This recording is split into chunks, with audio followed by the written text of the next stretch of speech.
Okay guys, no? Nagbabalik tayo sa ating panibagong video. So, ang isi-shoot naman natin ngayon is itong small body na to. So, alam ko naman, hindi na kayo baguhan sa channel natin sa mga small body. Pero bihira kasi tayo nakapag-review ng JDM talaga. Ng mga nakalagay dito, JDM lahat. Alam ko nakapag-shoot na tayo dati, which is yung kay Charlie. Pero matagal na yon, so baka nakalimutan nyo na. Re-refresh namin kayo sa JDM build ng Corolla. Kasi sa akin guys, yung PHDM sa akin. So, ano nga ba yung mga nakalagay kapag gusto mo bumuo ng JDM? Alam ko naman, syempre maraming mga mahilig sa mga JDM fans dyan, no? So, ayun, simulan natin. Tawagin natin si Boss Jopas. Boss Jopas, kamusta?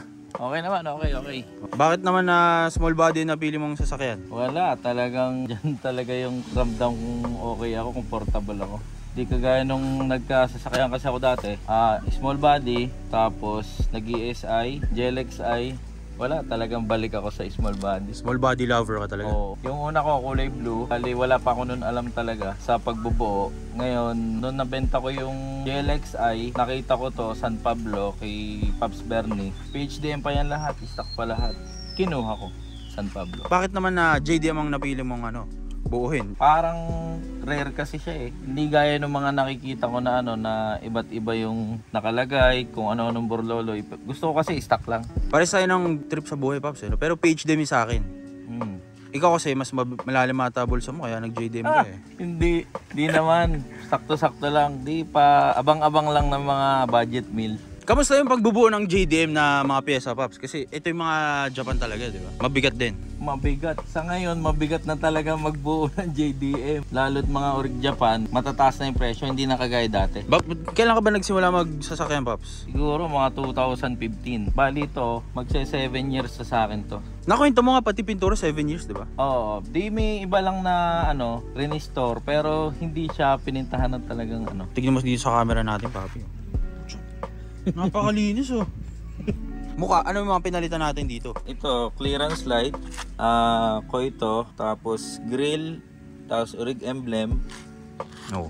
Tapos yan, bumper. Papi, tama no, kapag JDM, yung pag binuksan natin tong hood, itim yung housing nito, di ba? Oo, itim. Kapag PHDM, white yung yung kulay plastic, guys. No? Tapos sa grill iba rin. Ito yung tinatawag din ng JDM grill. JDM grill. Tapos C emblem, di ba? Oh, yan. So kasi sa pag PHDM, Toyota yung nakalagay, Pops, di ba? Tapos ito yung sinasabi ko kanina, guys. So kapag JDM bumper, mas mahaba yung bumper na to. Ayan. So ito mga 4 fingers yan. Yung Sprinter, mga ilan na yung fingers na yung, Papi? Mahaba siguro. Makapal na yun eh, no? Oo, mga na yun eh. Ba't hindi ka pala nag-Sprinter bumper, Pops? Medyo pricey kasi Sprinter bumper. Mas makati yun eh, no? Oo, mas mahal yun. Tapos kapag feel ko, kapag nag-Sprinter bumper, obligado na mag-wagon face eh, no? Kasi hindi bagay sa singkit na mukha, di ba? Wagon face talaga. Mapapagastos pa tayo, no? Wag na lang.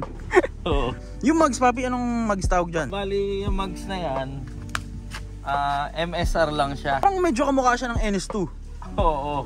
Bali, doon ko nga kinuha yung kulay. Kasi kinuha ko yung kulay na yan, di ba may pinarapol ako dati yung NS2, yung pula. Yung naka-anodize yun eh. Ngayon, yung kung anong kalapit na kulay, di yun ang pinapinta ko dito. Kasi hindi ako makabili ng ganung mugs eh. Kaya dito na lang tayo. Punta naman tayo sa gilid ito. Kapag JDM guys, matik may cheek light, Pops, no? Di mawala yung cheek light. Pinalagay ko lang. So meron kasi yung iba sinasabi na JDM fender. Yung iba kasi ginagawa, binubutasan yung, Pops, eh, di ba? Binubutasan. Pero yung iba, may nakaabang na agad, di ba? Pero pwede rin naman na butasan. Pero syempre kung masaya lang ka, gusto mo yung abang na yung butas, di ba? Ito yung tinatawag na, anong tawag sa molding na yun? JDM din? JDM molding siya. So mas makapal yun sa PHDM, Pops, di ba? Oo, mas makapal siya. Yung sa PHDM kasi manipis lang siya. Tapos yung molding nun, nasa taas, di ba? Ito nasa gitna. Gitna siya. Tignan mo yung pinturo. 7 years yan, Pops. Ito, Papi, parang natutupi ito. Oo. Kasi yung sa mga Corolla, pag nabangga, bumabalik eh, di ba? Oo. Ito, ano tawag dito? Retractable, yun. Retractable siya, mirror. Bali, ito na lang yung gumagana, yung kabila. Hindi ko pa napapacheck. Dito sa likod, ang linis na ito ah. Yan na nakita to. Ang linis ng molding, Pops, no? Paano mo nagawang ganyan yan? Wala, ganun. Talagang alaga lang talaga.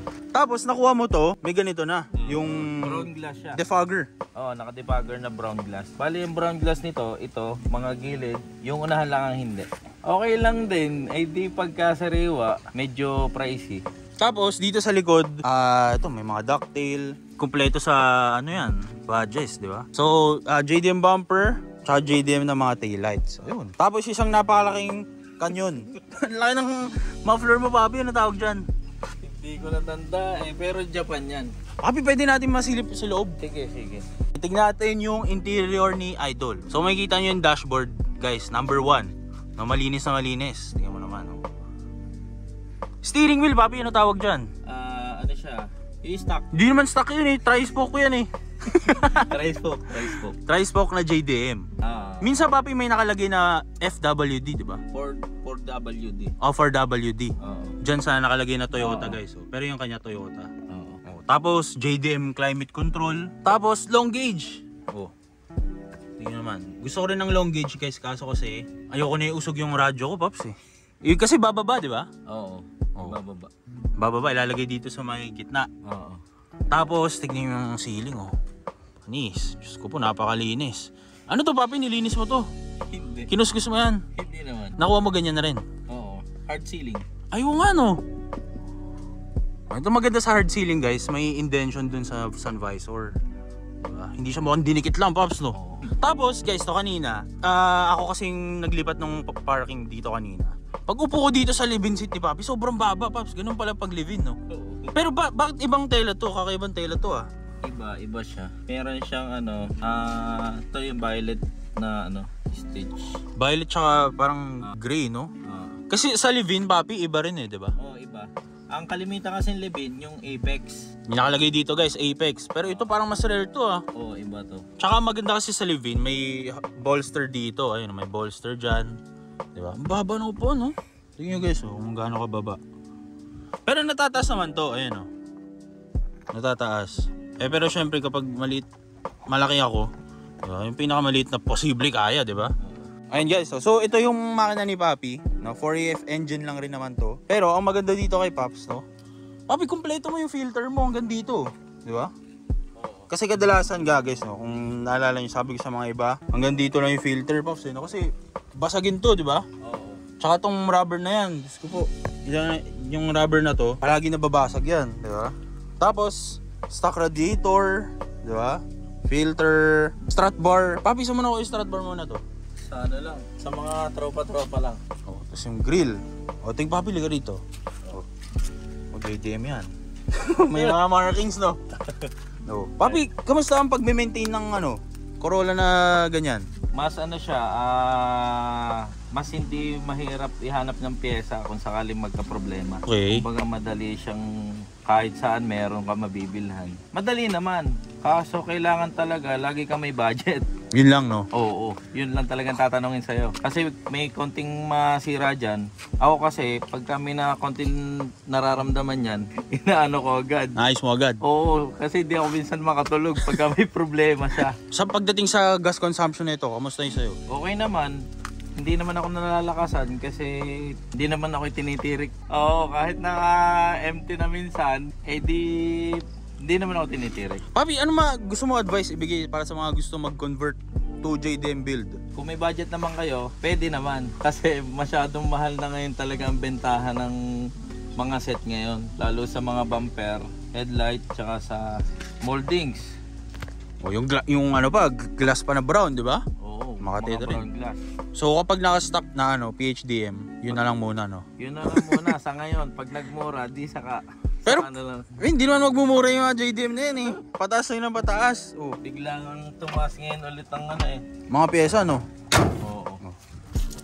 Kahit ilang beses ilang beses mo makita, mahal pa rin ang pyesa na ganyan, no? Sino gusto mo i-shoutout? Shoutout ko nga lang pala yung pamilya ko, tsaka yung mga TCCP family. Ito na si Rich Potato. Pumunta na. Inayo tayo dito sa Batangas. Ayun guys, so sana na-enjoy yung video natin about sa JDM builds, no? At alam ko naman maraming nag-aspire na bumuo ng mga JDM dyan, no? Kung ano yung mga dapat palitan, ano yung mga dapat bilhin. Makikita nyo naman yun guys eh, di ba? So ayun lang, no? Sana na-enjoy yung video natin na to. Kita-kita tayo sa sunod na video. Peace out.